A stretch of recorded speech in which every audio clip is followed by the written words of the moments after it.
ചാണ്ടിയുമ്മനെ ഒഴിവാക്കി തഴഞ്ഞു എന്നൊക്കെ വാർത്തകൾ പ്രചരിച്ചപ്പോൾ കൈയടിച്ചവർ നിരവധി പേരാണ്. എന്നാൽ എല്ലാവരെയും ഞെട്ടിച്ചുകൊണ്ട് വീണ്ടും ഇതാ ചാണ്ടിയുമ്മനെ വാനോളം ഉയർത്തിയിരിക്കുകയാണ്. ചാണ്ടിയുമ്മൻ MLAക്ക് പുതിയ പദവി നൽകിക്കൊണ്ടാണ് കോൺഗ്രസ് കൈയോട് ചേർത്ത് പിടിച്ചത്.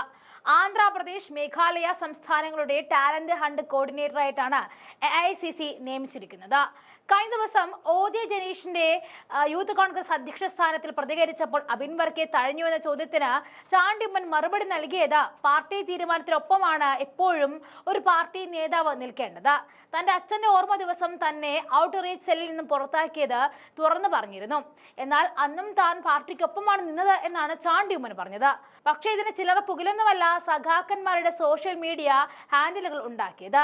ചാണ്ടിയുമ്മനെ തഴഞ്ഞു, ഒഴിവാക്കി, ചവിട്ടിപ്പുറത്താക്കി എന്നൊക്കെയായിരുന്നു അവർ തകർത്താടിയത്. എന്നാൽ ആ പറഞ്ഞ വർത്താനത്തിലൊക്കെ നല്ലൊരു മറുപടിയാണ് കോൺഗ്രസ് ഇപ്പോൾ നൽകിയിരിക്കുന്നത്. ചാണ്ടിയുമ്മന് ആന്ധ്രാപ്രദേശ്, മേഘാലയ സംസ്ഥാനങ്ങളുടെ ടാലന്റ് ഹണ്ട് കോർഡിനേറ്ററായി നിയമനം നൽകിക്കൊണ്ട് ചാണ്ടിയുമ്മനെ കൂടാതെ ഷമ മുഹമ്മദിനും ചുമതല നൽകിയിട്ടുണ്ട്. ഗോവയുടെ ടാലന്റ് ഹണ്ട് കോർഡിനേറ്ററായിട്ടാണ് ഷമയെ നിയമിച്ചിരിക്കുന്നത്. കേരളത്തിന്റെ ടാലന്റ് ഹണ്ട് കോർഡിനേറ്ററായി ജോർജ് കുര്യനെയും നിയമിച്ചിട്ടുണ്ട്. യൂത്ത് കോൺഗ്രസിന്റെ പുതിയ പ്രസിഡന്റിന്റെ പ്രഖ്യാപനത്തിന് പിന്നാലെ യൂത്ത് കോൺഗ്രസ് ദേശീയ ഔട്ട് റീച്ച് സെല്ലിന്റെ തലപ്പത്ത് നിന്നും പറയാതെ തന്നെ നീക്കിയതിനെ കുറിച്ച് ചാണ്ടിയുമ്മൻ ഒരു പരിഭവം പറഞ്ഞിരുന്നു. എന്റെ പിതാവിന്റെ ഓർമ്മ ദിവസം എന്നെ പാർട്ടി പദവിയിൽ നിന്നും നീക്കി. എനിക്കതിൽ വലിയ മാനസിക വിഷമമുണ്ടാക്കി. ഇക്കാര്യത്തിൽ എന്നോട് ചോദിക്കുക പോലും ചെയ്തില്ല. തന്നോട് പറഞ്ഞിരുന്നെങ്കിൽ രാജിവെച്ച് ഒഴിഞ്ഞേനെ അപമാനിക്കുന്ന രീതിയിലാണ് തന്നെ പുറത്താക്കിയത്.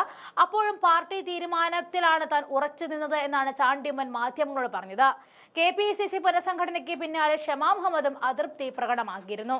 ആ അതൃപ്തികൾക്കൊക്കെ തേച്ചുമാച്ച് കളഞ്ഞുകൊണ്ടാണ് AICC എത്തിയത്. 13 ഉപാധ്യക്ഷന്മാരെയും 58 ജനറൽ സെക്രട്ടറിമാരെയും ഉൾപ്പെടുത്തി KPCC ജംബോ പട്ടിക പുറത്തുവിട്ടതിന് പിന്നാലെയാണ് ചാണ്ടിയുമ്മൻ അതൃപ്തിയുമായി എത്തിയതും. ചാണ്ടിയുമ്മനെ ജനറൽ സെക്രട്ടറിയോ വൈസ് പ്രസിഡന്റോ ആക്കുമെന്നായിരുന്നു പ്രതീക്ഷയെങ്കിലും പുറത്തുവിട്ട ജംബോ കമ്മിറ്റിയിൽ അവസാനവട്ടം അദ്ദേഹത്തെ തഴഞ്ഞു എന്നായിരുന്നു പരാതി.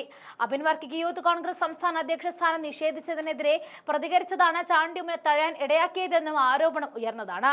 KPCC പുനഃസംഘടനയിലെ അതൃപ്തി വ്യക്തമാക്കിയതിന് പിന്നാലെ KPCCയുടെ വാട്സ്ആപ്പ് ഗ്രൂപ്പുകളിൽ നിന്നും ചാണ്ടിയുമ്മൻ എക്സിറ്റ് അടിച്ചതും വാർത്തയായതാണ്. എന്നാൽ പല വാട്സ്ആപ്പ് ഗ്രൂപ്പുകളിലും താൻ ഉണ്ടെന്നും സന്ദേശങ്ങൾ കുമിഞ്ഞുകൂടുന്നത് കൊണ്ടാണ് ഒഴിവായത് എന്നുമാണ് ചാണ്ടിയുമ്മൻ പ്രതികരിച്ചത്.